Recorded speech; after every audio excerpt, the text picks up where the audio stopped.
grandson of Right Thought. Welcome to the School of Marvelous Light. Yahusha answered them and said, "My doctrine is not mine, but his that sent me. If any man will do his will, he shall know of the doctrine, whether it be of El, or whether I speak of myself. He that speaketh of himself seeketh his own glory. But he that seeketh his glory that sent him, the same is true, and no righteousness is in him."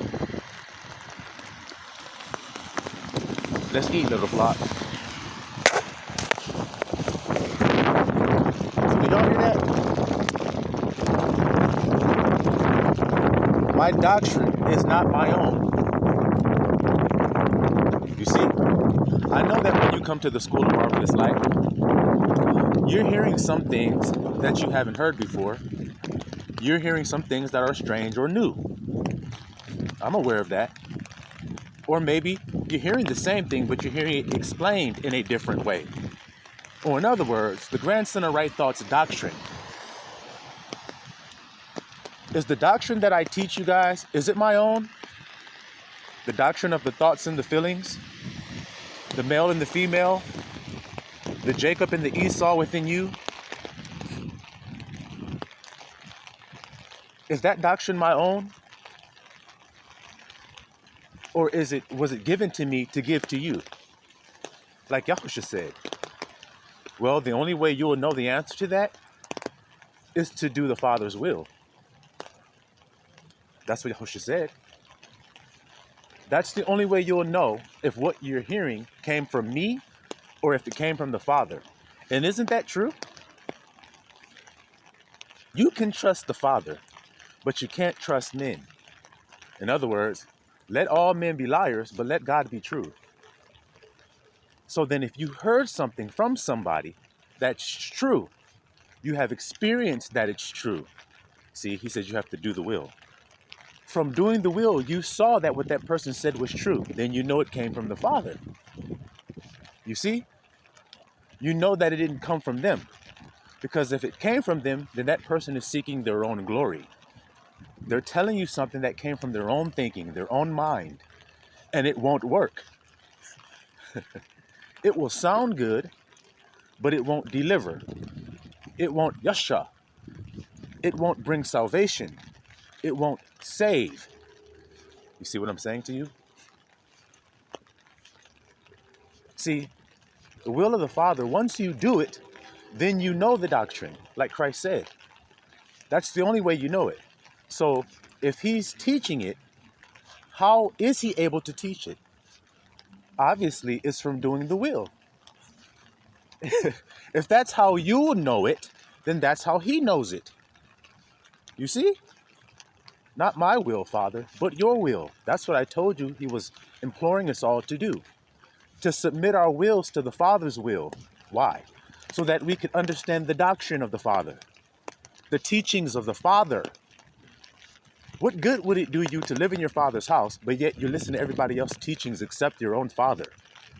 What benefit will it give you? To learn everybody else's doctrines, but don't learn your Father's. Then you won't be able to live in your Father's house. You may be able to live in them other people's houses and follow their rules, but if you don't follow Abba's rules, then you won't be able to live in his house. You see? But what do you read in the Psalms? I shall dwell in the house of the Lord for how long? Forever. And why? Because I do the will.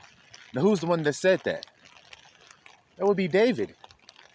Now, why was David saying that? Because he understood the will of the Father, so then he understood the doctrine. Now, look at David's life and see what he did. You'll understand what it was. It was brotherly love. Have you not read what David did on the Sabbath day? I mean, when it was unlawful for him to eat the showbread, did you not read what he did? You see why Yahusha used that example? You see why Yahusha himself did that? You see why the grandson himself does that as well? You see what I'm trying to say? What is it?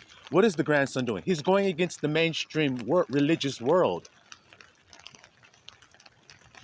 Everything that they have taught you, I come against it because the world has lied to you about everything. The world calls evil good and good evil. It puts bitter for sweet and sweet for bitter. Do you hear that there, good?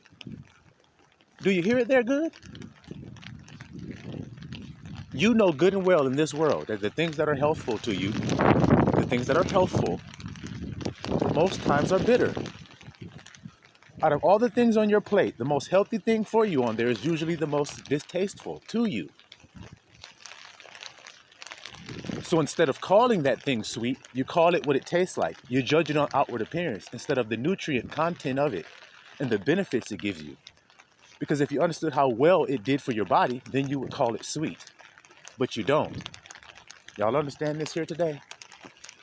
Why do you think he says y'all have spoiled your children by sparing them the rod? See, the rod seems bitter to the child. It seems like it, but what did David say about the rod? It comforts me. So it does the opposite of what you say. So then the rod is sweet. It's a comforter to me. That's right, because whom he loves, he chastens often. What do you chasten with? A rod. See that there?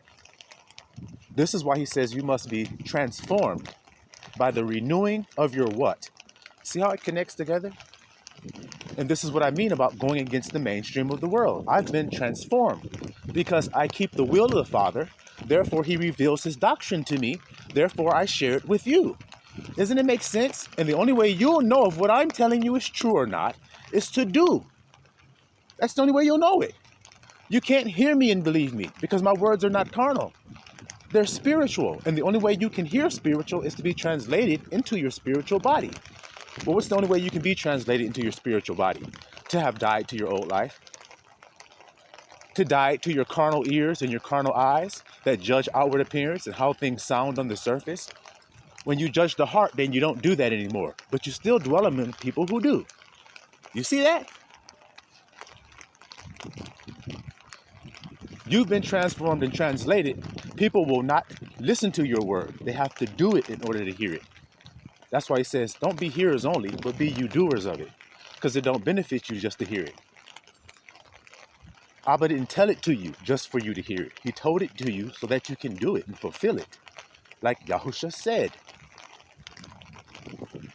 So yeah, you're going to hear things that are strange and things that are new. Because that's what Christ does. He makes things new. That's what he does. So he makes everything that you thought you knew new as well. I know. When you really start to consider that, then you'll see the bondage that everybody else is in. They don't know liberty, the law of liberty. They don't comprehend it. They think that it means that you're just going to go out there and be a sinful person and go and be a wicked person. And that's only because that's what they do with freedom. Some children will take freedom so that they can sin. Some will take it and do the right thing with it. That's called the separation of the wheat and the tares. That's all. So like I said, when you hear the grandson of right thought teach new things that you haven't heard before, like my doctrine of the grandson, it's not mine. You see, it's my Father's that he gave to me to give to you. And that's why it's new, you see, because Yahusha sent me.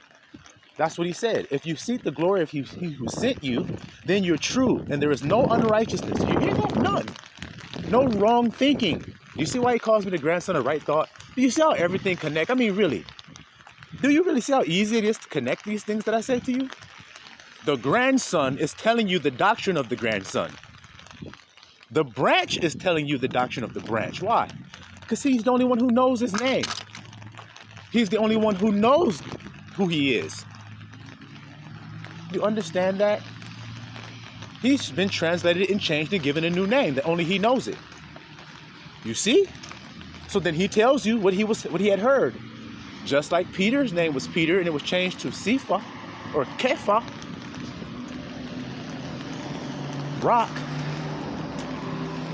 You see what I'm saying? Translated and changed from Saul to Paul. It's all in there.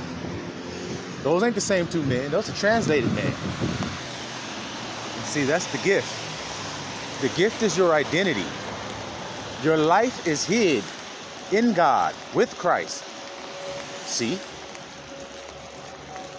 That's where you are hidden. You're all one, but you try to separate yourself from the one body. That's called going astray. The lost sheep of the house of Israel. Israel is one body. If they've gone astray, then they've gone away from their identity. And then when you read the Bible, that's exactly what you see happen. Israel, you shall discontinue from the heritage that I gave thee. I will scatter you to the four winds and to the four corners of the earth. And they need to be regathered. And when will they be regathered? When the grandson of right thought step up on the earth. And see, when I say that, people think I'm saying that about me as if I'm saying that of my own, so that I can get some type of glory. Well, if I'm trying to get some type of glory for myself, why do I tell you to listen to what Yahushua said and that I'm only here to remind you of what he told you?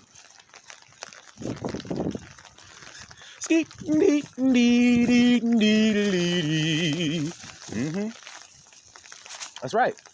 Isn't that strange? Well, grandson, you're just making some stuff up. I've never heard this doctrine before. I know, just like they didn't hear Christ's doctrine before. A new thing. You see why he says the old wineskin can't receive it? He'll burst. That's right. Even though it's right in there. So then what is the grandson telling you when he's telling you about the doctrine of the grandson? He's telling you what his father told him. That's it. It's the doctrine that he gave me to give. And so I do give it to you. And so since people can't deny that what I'm saying is true based off the word, they just deny it based on how it sounds, or because it's new, or because they've never heard it, or because their pastor never taught it to them, or their spiritual guru has never broke that down for them, or whatever the case may be. They find some outside reason not to believe it. Well, the only way you'll know what I'm telling you is true is to do it. To do the will, to do the thing that I've always told you to do. To do the doctrine. What is what? Thoughts and feelings. That's what I tell you guys about. Your thoughts and your feelings. You won't know if they are affecting you unless you change them and see different results. Then you won't be able to deny the power thereof like other people do. If he gave you a spirit of power, then you should have someone to instruct you about that power, or you won't know you have it. And you'll think you're powerless, like a lot of people that claim that they follow Christ feel every day. Doesn't matter what you say with your mouth. It's about what you think in your heart. And if you think you're powerless, then you don't know the doctrine and you don't know the will. That's simple. That's simple. So, what is the will? That you do unto others as you would have them do unto you. That's the will. That you would love others as Christ has loved you and gave himself for you. If you do that, then you'll know that what I'm telling you is true. But you got to do it. So then if you don't do it, what does that show you about your state of being spiritually? Well, it says you're faithless and perverse, backwards, living your life backwards in unbelief. Just like the Father says. A faithless and perverse generation. How long shall I suffer you? That was Yahushua saying that. Did you hear it? Faithless and perverse, that don't believe. Just like I said, I've been preaching this doctrine for years, and yet nobody has come up to me to be able to debunk what I've said and prove otherwise and prove that I've lied. Just like Yahushua said. He said, man, prove to me that I'm lying to you. Well, it's not that. All right, then. So why you don't believe me? I can only tell you what I've heard my father say. That's what Yahushua was saying. So that's what I'm going to say because I can only tell you what I heard Yahushua say. And Yahushua say, love each other. That's the will of the Father, is that I created you to love. All right, well, let me start loving so that I can see. See, because even me, I can't know if what Christ taught is true unless I did it. He told you that. He said you got to do to know that what I'm telling you came from God. And the way I know it came from God is it works. If it don't work, it ain't come from my Father.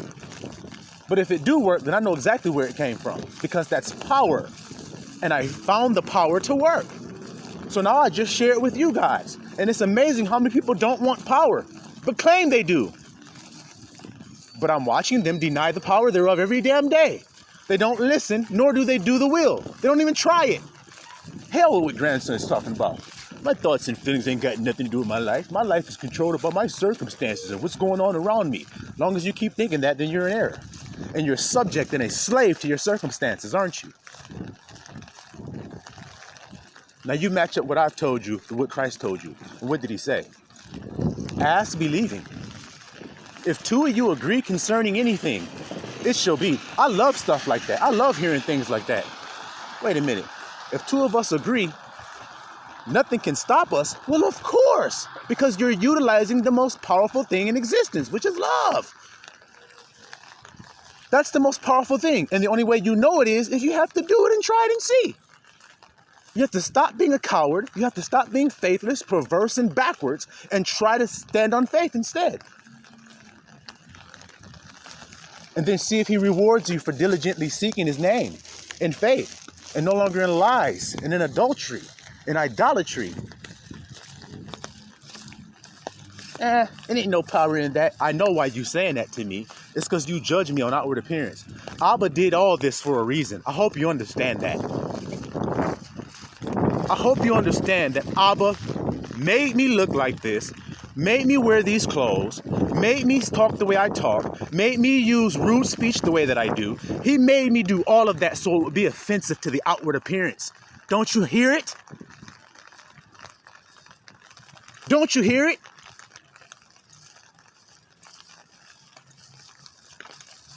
Told you. It's offensive. What's offensive? Negroid features are offensive, aren't they? No, they're not. Well, then you can't lie to me. You can't lie to me. The world has proven it, that they think that it's offensive. Don't wear your hair like that. You can't come in this classroom if you got that long locks on your head. You need to shave your face off. Hey, don't wear your hair all natural and kinky like that. So y'all ain't got to tell me nothing. The things that God picks are offensive to the world, aren't they? Christ said, this day you shall all be offended in me. There was no outward beauty that we should be looking at that we would be attracted to him.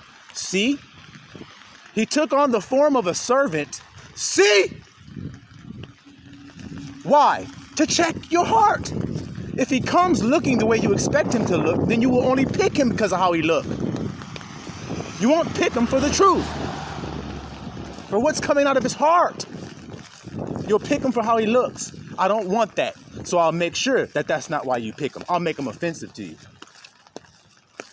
Okay, well, people pick people based on eloquent speech and being a great orator.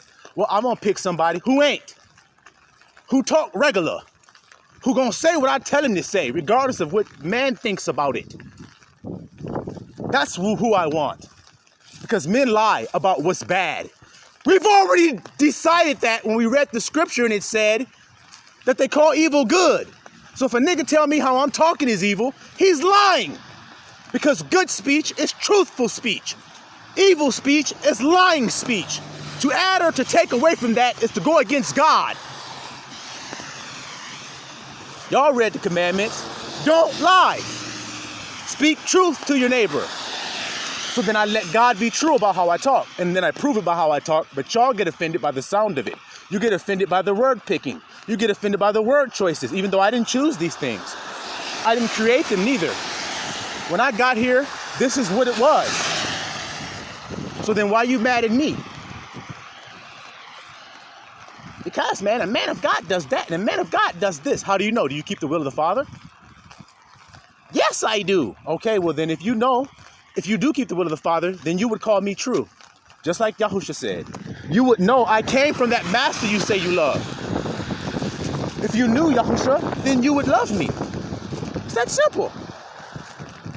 But many people don't do what Yahusha say. They just say they love him with their mouth. Isn't that what he says? If him and the Father are one, and people honor the Father with their lips, but hearts are far from him, then so it is with today. I told you, it's the heart of the branch is why God chose him. It's not because of his clothing. It's not because of his beard. It's not because of his nose ring. It's not because of his eyebrows. It's not because of any damn thing other than his heart. Because that's what God looks on, doesn't he? All right then. So then when you're listening to somebody speak or somebody preach, then that's what you need to be looking at. Not the sound and not what they got on and not what they dress like and not what kind of money they got and what kind of robe they got on. That's what Christ was saying. Those are hypocrites that do that appeal to outward. Because the man of the heart knows that there is no outward thing that is, what's the word I'm looking for? That it appeals to the Father. He looks on your heart. So then why am I letting men tell me he doesn't and yet he does something else? He looks on something else. He doesn't. Men are liars. See? That's the thing that God rejects, is lying tongues. Lying tongues. So now, you need to tell me where I'm lying. And if I'm not lying, then what's stopping me from lying? That's my question. You can talk to all day about how the grandson does this and the grandson do that and the grandson ain't right here and the grandson ain't right there, but where has he lied? Because if I haven't lied, then somebody is bridling my tongue from lying. My tongue is bridled from lying, isn't it? Who's stopping that? See, the Jew is the one of the heart, the circumcision of the heart. That's what he said. That's a Jew, one who has a circumcised heart and got nothing to do with outward appearance. But these people in this world, they know that's what you're looking at. So that's what they appeal to you. So then there is no doctrine for you to follow to know if what they're saying is true or not. They just give you some things to do. They just say some things that appeal. They just wear things that appeal to you. I'm just telling you what Yahusha said. Wolves in sheep's clothing. They put on the sheep's clothing to fool you. Because you shouldn't be looking at the fucking wool. You shouldn't be looking at the outward appearance. That's why they deceiving your ass. Because you are. Not looking at the heart. A wolf can't disguise his heart. He can't act like a sheep in heart. Because one is prey, one's predator. They're two manner of people. They're two totally different type of people. Y'all follow me today? Hope y'all can receive that. Shalom Israel.